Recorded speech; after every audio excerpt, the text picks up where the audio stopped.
Halo sahabat sehat Panti Rapi, senang sekali saya Jody Vishnu bisa menjumpai Anda kembali dalam program podcast Panti Rapi, persembahan dari Rumah Sakit Panti Rapi, Yogyakarta.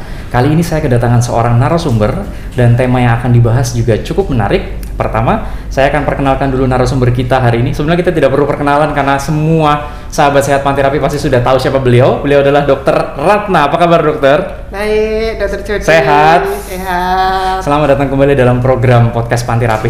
Di ruangan ini kita dulu pernah berbincang tentang salah satu tema juga penyakit di Indonesia ya dok ya. Dan sekarang tema yang akan kita bahas adalah tentang laktasi atau menyusui dok bagi wanita karir. Iya. Nah, tapi sebelumnya sahabat sehat Panti Rapi jangan lupa untuk follow akun Instagram dan juga subscribe YouTube channel Rumah Sakit Panti Rapi Yogyakarta untuk banyak mendapatkan berbagai informasi seputar pelayanan kesehatan tentunya dari kami Rumah Sakit Panti Rapi Yogyakarta.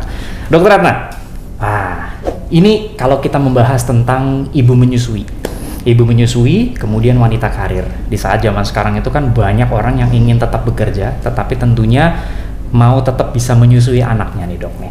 Di tangan saya sudah ada beberapa pertanyaan dari rekan-rekan di lapangan. Pengalaman dokter Ratna selama ini sebagai seorang dokter spesialis anak. Apa sob kesulitan yang dihadapi wanita karir perihal pemberian ASI? Silakan dok. Ya.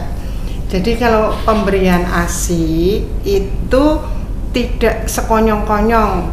Jadi harus istilahnya harus dirancang dari sejak sebelum hamil mungkin malahan bagaimana cara merawat payudaranya, kemudian pada saat hamil itu apa yang harus dilakukan supaya nanti ASI-nya banyak.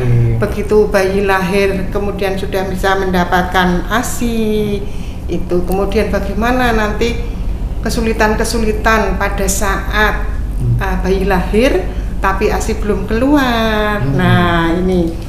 Iya. Terus kemudian bagaimana nanti kalau aku ini bekerja, terus aku harus bagaimana supaya aku tetap bisa ASI eksklusif selama 6 bulan dan diteruskan sampai dengan 2 tahun. Nah itu banyak kok yang bisa lulus ASI eksklusif gitu. Sampai 2 tahun? Iya. Dokter Ratna nih, saya masih ingat banget karena sahabat sehat Panti Rapi, Dokter Ratna adalah dosen pembimbing saya zaman saya dulu masih koas. Iya, ini murid saya yang ganteng sendiri dan pintar. Saya 14 tahun yang lalu dokter ya, dan Dokter Ratna itu selalu pamer kalau ada bayi yang ASI eksklusif full ASI dan kemudian yang badannya sampai montok gitu loh. Ya kan, jadi istilahnya meskipun orang tuanya bekerja tapi dokter Ratna selalu bangga, ini loh, ini ASI tok gitu kan. Nah ini dok, selama dokter Ratna berkarya sebagai seorang dokter spesialis anak, sebetulnya apa sih dok kemudahan yang tampak nyata perihal wanita karir yang menyusui sekarang ini? Oh banyak sekali dok, sekarang ini kan ada itu pemerintah juga sudah mencanangkan bahwa di tempat kerjanya harus ada tempat menyusui. Nah itu nanti di situ ibu bekerja itu bisa memerah ASI istilahnya, sehingga tidak mengganggu produksi ASInya dan dia tidak kesakitan kalau payudaranya penuh, tidak ngocor-ngocor membasahi baju, memalukan. Nah itu mungkin karena malu terus wah aku mau berhenti aja lah nih menyusui ya gitu bisa. Tapi karena sekarang ini sudah banyak yang paham bahwa ASI itu penting, sehingga pemerintah juga sudah memberikan ini ya instruksi itu sudah ada hukumnya itu bahwa di tempat-tempat kerja harus ada tempat untuk menyusui.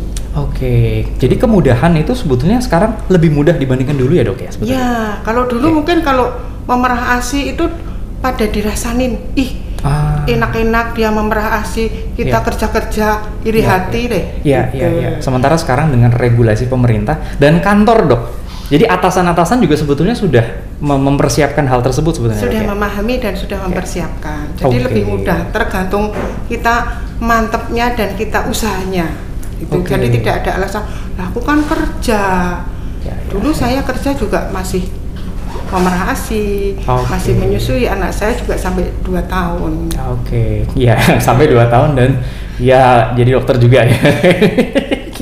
Nah, dokter Ratna nih, gimana dengan ini dok? Kalau dulu itu kan misalnya tadi dokter Ratna sempat sampaikan banyak kesulitan yang bisa dihadapi ya. Kalau sekarang istilahnya ada pojok, ruangan khusus yang bisa dipakai untuk misalnya ruangan nggak dipakai, kemudian tuh bisa dipakai untuk ASI. Atau juga ada beberapa ibu yang mau memerah ASI dia pakai mantel sendiri. Oh iya. Ya kan? Itu gimana dok? Kemudian pakai alat sendiri untuk itu. Itu gimana dok pengalaman dokter Ratna menghadapi ini, pengalaman mereka? Ya. Mereka akan lebih mudah ya daripada manual, memerah ASI manual ya. Itu dengan pompa. Okay. Itu mereka lebih nyaman. Saya sering lihat perawat-perawat itu kalau memerah ASI sambil pakai pompa, sambil pakai kerudungnya, kerudung tutup itu, sambil mereka ngobrol-ngobrol sesama gitu. Tahu-tahu ASInya tumpah karena penuh botolnya itu. Nah, itu jadi itu mereka dengan memerah ASI itu bisa bersenda gurau, mereka happy, tidak terpaksa. Setelah diperah, kemudian payudaranya lega, mereka nyaman, gitu. Jadi banyak kemudahannya. Ada beberapa dok juga yang bertanya, kalau saya dalam perjalanan ini, ya kan mungkin kalau kita di sahabat sehat Panterapi yang area tinggalnya di Yogyakarta, mungkin perjalanan nggak terlalu jauh ya dok ya. Tapi ada beberapa yang mereka tinggal menghadapi kemacetan misalnya dan sebagainya, sehingga kondisinya nih payudaranya udah penuh nih. Terus kemudian mau dilakukan pemerahan, itu sarannya gimana dok kira-kira? Saran saya kalau di tempat-tempat umum ya itu tadi pakai itu penutup. Jadi kita memang di tempat umum kan, kalau misalnya di kereta itu kayaknya belum ada ya dok ya, betul. Tempat untuk memerah ASI, kemudian di bis tempat kencing aja nggak ada, apalagi memerah ASI ya. Jadi kita harus sangu bekal itu mantel yang untuk menutup. Jadi kita tutupin, kita pasang, semua juga sudah maklum di kiri kanan kita, tempat duduk kita itu juga, maaf ya Pak. Wah ini cowok nih gimana nih? Nggak apa-apa, maaf ya Pak, ini mau memerah ASI. Mereka juga nggak akan kayak apa sih Pak yudaranya, nggak akan gitu. Ya betul-betul, istilahnya maklum sehingga sesuatu yang masyarakat ini pada dasarnya kan dalam tanda kutip menyambut baik sebetulnya ya, karena ini kan merupakan bentuk kasih sayang kepada dari orang tua kepada anak. Jadi istilahnya sahabat sehat Panterapi jangan lupa untuk ya istilahnya selalu tadi dokter Ratna bilang siapin sangu. Kan disiapkan alatnya dan sebagainya, kemudian proteksinya dan sebagainya juga, dan ya harapannya bisa tetap ASI itu diperah dan kondisinya ya karena menahan itu kan payudara bisa sakit nggak nyaman ya. Dan nanti akan feedback negatif mengurangi produksi ASI. Ya feedback negatif. Jadi nanti kalau akhirnya tidak diperah, otomatis ya nanti tidak terproduksi lagi gitu ya dok ya, malah jadi berkurang jadinya itu. Nah Dokter Ratna, kalau seandainya kita tadi membahas istilahnya dalam perjalanan dan sebagainya, kemudian ini kalau kita membahas step-step persiapan dok, persiapan perah ASI di tempat kerja, sebenarnya step-stepnya gimana sih dok? Ya, kalau di tempat kerja kita bisa cuci tangan, karena mungkin ada ya tempat cuci tangan, kita tetap harus hand hygiene itu tetap harus, ya, cuci tangan dengan sabun, kemudian kita tetap harus mempersiapkan alat pompanya itu juga yang bersih. Kemudian tempat penampungan botolnya itu juga yang bersih seperti kalau kita mau makan itu kan juga bersih ya. Kemudian tempat kontainer ya, nanti kan mestinya ditaruh di tempat kontainer, disimpan nantinya. Gitu. Atau nanti kalau di sini di rumah sakit kita sudah bisa nitip ya di kulkas. Gitu. Ada. Jadi ada tempatnya, nanti harus dikasih nama karena yang nitip kan banyak. Harus dikasih nama Ibu A. Kemudian jam berapa, tanggal berapa, karena itu nanti kalau sudah sampai rumah kan kita simpen. Nah, di tempat-tempat penyimpanan kita juga harus ada tanggalnya. Supaya nanti penggunaannya juga kita tidak ngawur ya, gitu. Kalau kita biasanya kan sebisa mungkin kalau kita tuh punya kulkas dua pintu ya, yang tidak selalu dibuka sih, yang tetap yang kita gunakan sih yang akhir ya, yang perahan akhir. Itu. Kalau yang sudah dalam-dalam saking banyaknya saya produksi, ada loh pasien saya yang sampai 2 nyewa kulkas itu untuk simpan itu. Nah kalau dia banyak, kalau udah yang dulu yang lebih dalam itu ya nggak usah dipakai. Walaupun bisa Ya. Kalau yang di freezer yang memang nggak pernah dibuka dan dia memang 2 pintu dan khusus untuk menyimpan ASI itu bisa sampai 1 tahun di literatur. Itu. Ya. Tapi kalau kita yang paling istilahnya yang nggak seberapa lama, nah itu yang kita pakai. Kalau dimasukin freezer kan berarti dia ada beku, Dok, otomatis ya. Nah, itu istilahnya pada saat mau menggunakan itu step-stepnya gimana, Dok? Nah, itu juga penting. Nanti kalau di beku kita harus taruh di chiller ya istilahnya, di chiller. Di bawahnya itu supaya dia mencair. Setelah mencair kita harus tidak boleh dipanasin langsung. Istilahnya tidak boleh dididihkan. Tapi air mendidih mungkin ya air itu untuk merendam ASI. Nah, setelah direndam dipakai tidak habis. Tidak boleh dibekukan lagi. Kasihkan kakaknya. Iya. Atau kalau enggak diminum ibunya. Ya, yang penting dikonsumsi ya, Dok ya. Tapi kalau semua pada nggak doyan, nggak punya kakak, ini anak pertama, ya sudah dibuang aja. Karena itu kan merupakan apa ya, Dok ya? Itu merupakan hasil dari dalam tanda kutip kasih sayang sebetulnya kan, ya kan? Jadi jangan sampai istilahnya kayak kita bikin makanan kemudian makannya dibuang. Kira-kira gitu ya mungkin ya ngomongnya ya. Jadi itu untuk kakaknya boleh kok. Jadi sebenarnya bapaknya juga boleh. semua tetap bisa mengkonsumsi kan ya. Meskipun itu sehat untuk anak, untuk bayi, tetapi pada dasarnya yang lain juga tetap bisa konsumsi kalau mau. Kalau mau ya istilahnya. Jadi jangan sampai sia-sia. Dan sekarang, Dok, menarik, Dok. Itu sekarang kan dunia media sosial kan sangat kental ya. Jadi kadang-kadang orang itu biasanya teman yang satu kemudian hamil dan kemudian melahirkan. Kemudian kan biasanya sama teman kan mereka kan punya grup rekan-rekan sendiri atau kemudian ada juga di Instagram lah katakanlah. Terus kemudian hasil dari memerah ASInya itu banyak yang suka pamer kan. Jadi kesannya kayak saya juga harus bisa kayak dia. Ya kan? Jadi saling dalam tanda kutip mensupport satu dengan yang lain sehingga mau memerah ASI, bukan sesuatu yang jadi hal yang kayak males lah, capek lah dan segala macam, tapi merupakan suatu bentuk ini ya. Itu persaingan yang sehat sebetulnya kan, Dok? Ya, itu namanya manas-manasi dalam arti positif. Setuju. Dan hasilnya itu baik gitu kan sebetulnya kan, Dok. Nah, Dok, ini saya agak mundur sedikit. Tadi saya lupa menanyakan, kalau seumpama nih diperahnya di kantor. Nah, terus kemudian kan tadi dokter bilang kalau diperahnya misalnya di rumah sakit, kemudian dititipkan di rumah sakit. Kalau di kantor berarti kita taruh di freezernya atau di mananya? Kalau di kantor itu ya kita titipkan mungkin kalau di sana ya di kulkasnya. Maksudnya kantor, di mana? Di bawah atau di atas itu kan maksudnya. Nah, itu bisa di dua-duanya. Gitu. Nah, kalau di bawah itu kita bisa sampai tahan 6 jam. Itu. Baik. Kalau seumpama nanti ternyata pasien ini mau bawa pulang, Dok, itu kira-kira dalam suhu ruang tahan berapa lama atau pasien lebih baik bawa cool box menurut dokter? Ya, kalau bisa sih bawa cool box ya. Tapi kalau enggak, sampai di rumah misalnya dia di suhu ruang itu kan bisa bertahan 6 jam. 6 jam. Nah, kalau dia rumahnya Jakarta, ya harus bawa cool box Yogyakarta. Tapi kalau Kulon Progo, Mates, Sedayu seperti saya ya enggak usah. Ya istilahnya kan perjalanan 1 jam masih aman ya untuk di perjalanan. Nah, dokter, ini menarik, Dok. Kalau kita ngomongin soal faktor stres, nah bagaimana pengalaman dokter Ratna? Ini kalau kita bicara dengan faktor stres yang bisa berpengaruh pada produksi ASI. Ya, jadi ibu-ibu yang menyusui itu harus bergembira.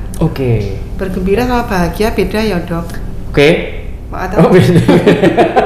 Beda dengan bahagia. Jadi harus bergembira. Istilahnya.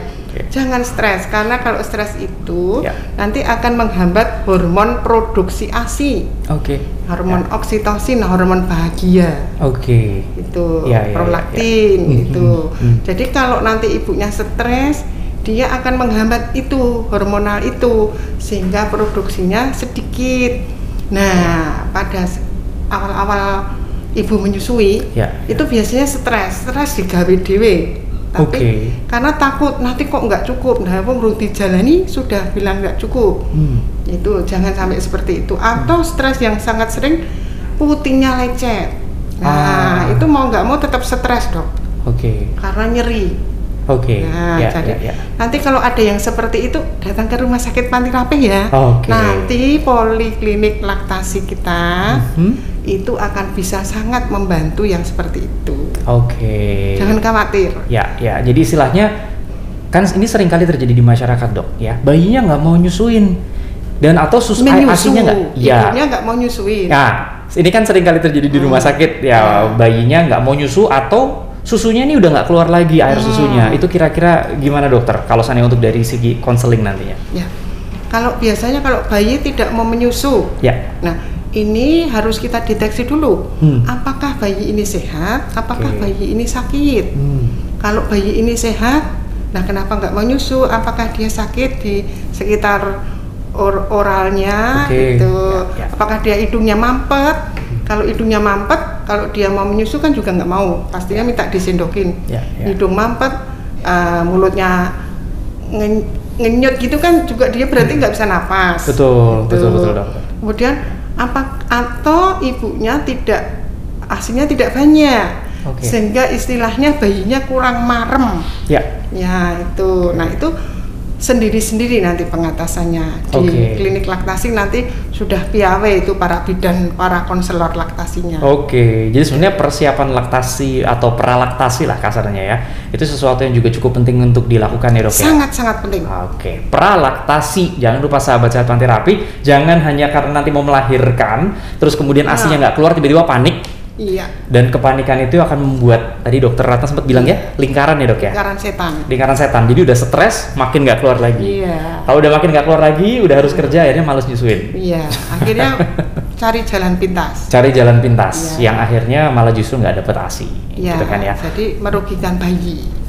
Dok, kalau saya ditanyain, sebenarnya manfaat ASI itu apa sih dok? Nah, kan suka kadang orang tanya nih, pertanyaan simpel. Ya, kalau manfaat ASI itu ya bagus dok untuk pertumbuhannya. Kemudian kalau untuk perkembangannya dia kan juga bagus juga untuk kedekatan bonding antara ibu dan bayi. Betul sekali. Ya. Untuk ibunya sendiri dia akan merasa bangga kalau dia bisa menyusui gitu. Kalau yang untuk nutrisi di ASI itu lengkap. Dari protein, dari lemak, dari cairan, dari leukosit. Leukosit untuk mencegah infeksi untuk melawan infeksi, ada imunoglobulin. Jadi kurang apa coba? Lengkap. Ini kalau kita bicara faktor sosial tadi kan dokter bilang ya, itu kan bonding ya, kedekatan ibu dengan anaknya. Dan dengan adanya ASI itu jadi lebih irit nggak sih sebetulnya? Iya, bener irit kan? Bener. Jadi saya sering menggodain itu kalau ibunya yang asinya banyak, saya bilang bapaknya, Pak itu dikasih hadiah istrimu karena dia asinya banyak dan kamu pinter juga sih milih istri bisa ngirit karena tidak harus keluar untuk hal yang lain memberi katakanlah dalam tanda kutip susu tambahan makanan gitu kan. Tetapi dengan ASI saja kebetulan bondingnya baik ya, dan tentunya istilahnya zat gizi segala macam yang tadi didapatkan dari ASI itu bisa membuat kedepannya anaknya tumbuh menjadi anak yang baik, mantap, yang luar biasa. Seperti dokter Jody. Disebut lagi. Seperti dokter Ratna dan juga anaknya dokter Ratna gitu ya istilahnya kan, supaya tentunya mereka juga akan menjadi calon pemimpin bangsa di saat kita sudah pakai tongkat gitu. Iya betul.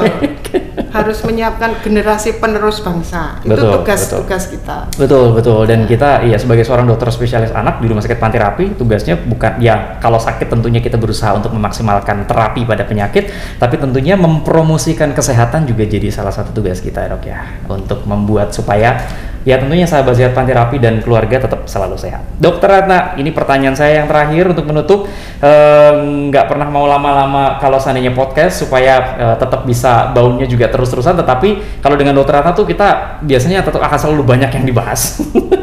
Saran dari dokter Ratna nih, perihal wanita karir yang sedang hamil dan sebentar lagi mau melahirkan. Nah, gimana? Ya. Seperti tadi dokter Jody katakan, jadi prelaktasi itu penting. Maka pada saat hamil itu harus berkunjung ke dokter obgyn tentu, dan kedua ke klinik laktasi. Jadi apa saja sih yang harus saya persiapkan? anak kan yang diinginkan nih anaknya. Jadi kita juga harus mempersiapkan apa saja yang harus saya persiapkan di samping mental, siap mental ya. Betul. Itu pengetahuan tentang susu menyusui. Nah itu artinya harus kita siapkan sehingga kita tahu bahwa nanti bila ada begini cara mengatasinya bagaimana. Kemudian kalau aku terjadi begini cara mengatasinya bagaimana begitu. Nah di Panti Rapi ini ada program khusus prelaktasi. Oke, jadi harapannya betul-betul istilahnya tetap menyusui semaksimal mungkin, meskipun ini adalah wanita-wanita yang berkarir ya dok ya. Ya wanita karir nggak hanya harus di kantor ya, di rumah juga tetap kerja, tetap harus bisa menyusui juga sebetulnya. Nah, ibu rumah tangga itu apa nggak berkarir? Nah betul ya, ibu rumah tangga itu menurut saya tetap adalah full timer job gitu kan. Bagaimana coba? Ya, ngurusin semua keluarga, kemudian ngurusin suami yang akan pulang ke rumah, ngurusin anak-anak, ngebersihin rumah dan segala macam ya dok ya. Luar biasa. Dokter Ratna, terima kasih banyak.